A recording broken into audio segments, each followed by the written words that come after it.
Hello and welcome. I'm Steve Clemens, editor-at-large of The Hill. Thanks so much for joining us for the second leg of our small business recovery road trip. Today we're going to be stopping in Minneapolis. I'd like to thank our sponsor, Wells Fargo, for making this timely event series possible. Across the country, even as the economy shows signs of recovery, many small firms are still struggling to make ends meet, hold things together, and minority-owned businesses are continuing to suffer on this front disproportionately. The picture is no different in Minneapolis, a city that is still reeling from the fallout of a global pandemic and a real reckoning with racial justice issues. What are local and national leaders doing to support small business in Minneapolis? And what support do minority-owned firms still urgently need? And what opportunities are being created to help these businesses not only recover, but blast through and survive long term? We've got a fantastic lineup of speakers today. And to answer these questions, we're going to be talking to all of them in just a short bit. But before we get underway, a few housekeeping notes. You can tweet us at The Hill Events using the hashtag #TheHillSmallBiz. That's SMALLBIZ.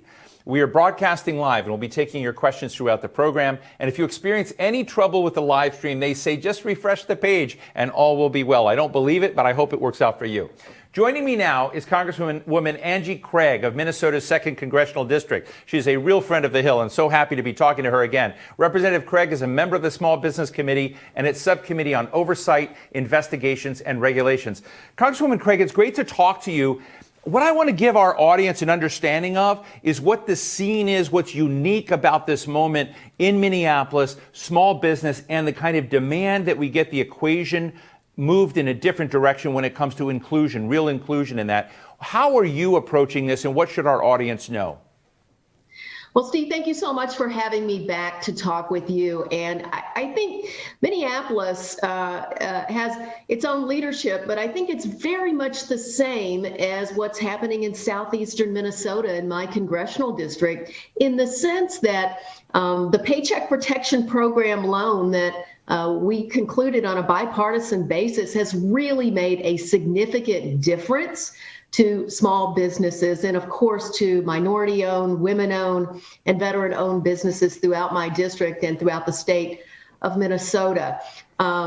We have some challenges ahead of us, though, when we think about things like the Restaurant Revitalization Fund, which, of course, I was a strong advocate for and led members of Congress to tell the Biden administration and House leadership we didn't put enough money in that. There have been challenges with it because we said we needed close to $90 billion in that fund, and we only put $28.6 billion in the American Rescue Plan. We still have opportunity with programs like the Shuttered Venues Operators Grant Program, which frankly has had a tough rollout from the Small Business Administration. So I think we have got to continue to support America's small businesses. That has been the biggest difference as I've traveled my southeastern Minnesota district the last week and a half. It's really about how we saved a whole lot of small businesses, but that there's still plenty of lost revenue that I think we have a responsibility to help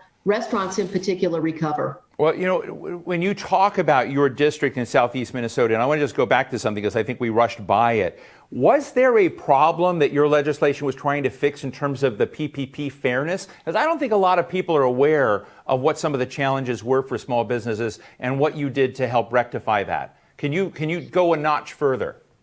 Sure, absolutely, Steve. So as we know, the first round of PPP went to many larger businesses. That was not the intention of the program. And so we recognized pretty quickly that we had to rectify that with a second round of PPP. We had to make sure that those smaller businesses, that community banks really stepped in to help those small businesses.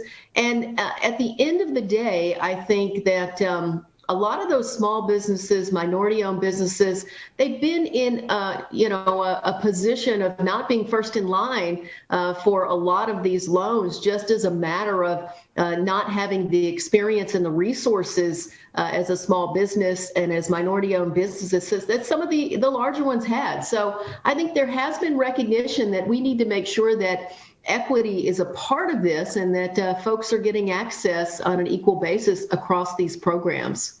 Representative Craig, do you think there's something we're not doing that we need to be doing either federally or the state and local level in terms of helping to, I don't know what to call it, I may not say this right, but sort of around the social contract of employers and workers. Because one of the really staggering things that's happening in the U.S. economy right now, I sort of feel things coming back, but we see labor shortages across the country. People, for a variety of reasons, are not where they need to be in terms of going back into some of these jobs. What is not connecting that needs? Because I talk to small businesses all around the country, and they say this is one of the biggest challenges they have. In addition to financing, it's getting workers.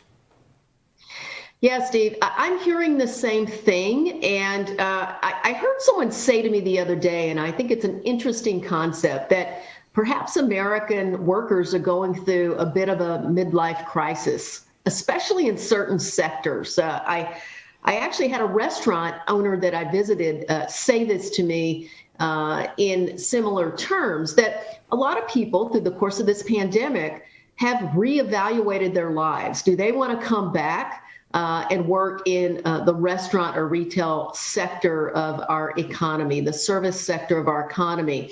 And it's more complicated than just, can I find workers? For example, the businesses in my district that are paying $15 an hour, 18, 21, they're not having as much trouble finding workers. And so I do think there's an element of wages that's attached to this. And I also think that that it's complicated. It's a lot more complicated than the political talking points. For example, here in Minnesota, I'm here today, and the weather is beautiful, and the kids are out of school, and they have been learning from home for a period of months now. So if you got a few extra months, a couple of extra months of plus up on federal unemployment insurance versus sending your kids to childcare, where basically you're just going to eat up your wages if you do it, you would wait till the fall. So, I talk to Neil Kashkari, the president of the Minneapolis Fed, on a regular basis, and his analysis is that the workers are coming back, but they're reevaluating where in the workforce they want to come back into. I think this is going to be a longer term issue for us, Steve, where we really have to evaluate how are we going to put together the career skills and the trade skill opportunities to make sure workers have the skills for the jobs that are going to exist here in the future. I should tell our audience that Neil Kashkari and the Minneapolis Fed is one of the most fascinating research institutions. So you want to learn about what's happening in microeconomics in this country. It's fascinating. So it's a good resource to go look at.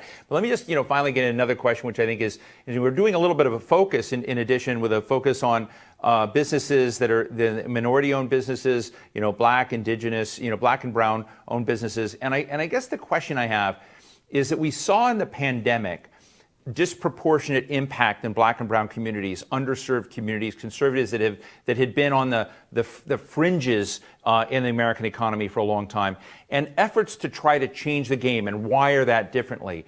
And I think the administration has been trying very hard to send ambassadors, trusted people into communities to try to get over the resistance. What do you think we need to do by way of getting greater trust, getting greater inclusion for the Black and business community? It's not just money. I mean, there just must be some other parts of making all of that business community that your committee is responding to feel like they're part of the equation. And that's why I don't want to just have a talk about dollars. I want to have a talk about how do you build trust so that they know that they are equal players and contenders in the small business and their partnership with the public sector, if that makes sense. Steve, I think you're right. And it's interesting because I was in one of my local small towns a few weeks ago talking about how they use the state and local government assistance. Of course, a lot of cities put together grants as well from those federal resources to their local small businesses. But more specifically, they were targeting Black and Indigenous and veteran and other owned businesses that haven't been on a level playing field here as you look at sort of the history of wealth building and business building in our nation. And specifically, they were sending folks out to make sure that those businesses know of the resources available to them. So I think you're exactly right. There's a cultural element to this. We tend to communicate sort of in broad terms, but sometimes in order to level the playing field, you really do have to have focus and commitment. And I'm so proud to see so many of our local communities recognizing that And a lot of that work, it has to be done at the local level. Washington can't do that. We can provide, as you say, funding, but if you're going to go talk to Hispanic business owners, you got to go do that in native languages. And so you got to hire people to go out and help you do that in some of the communities around our country. And I'm really proud to see that recognition. The pandemic shined a light on the disparities in America.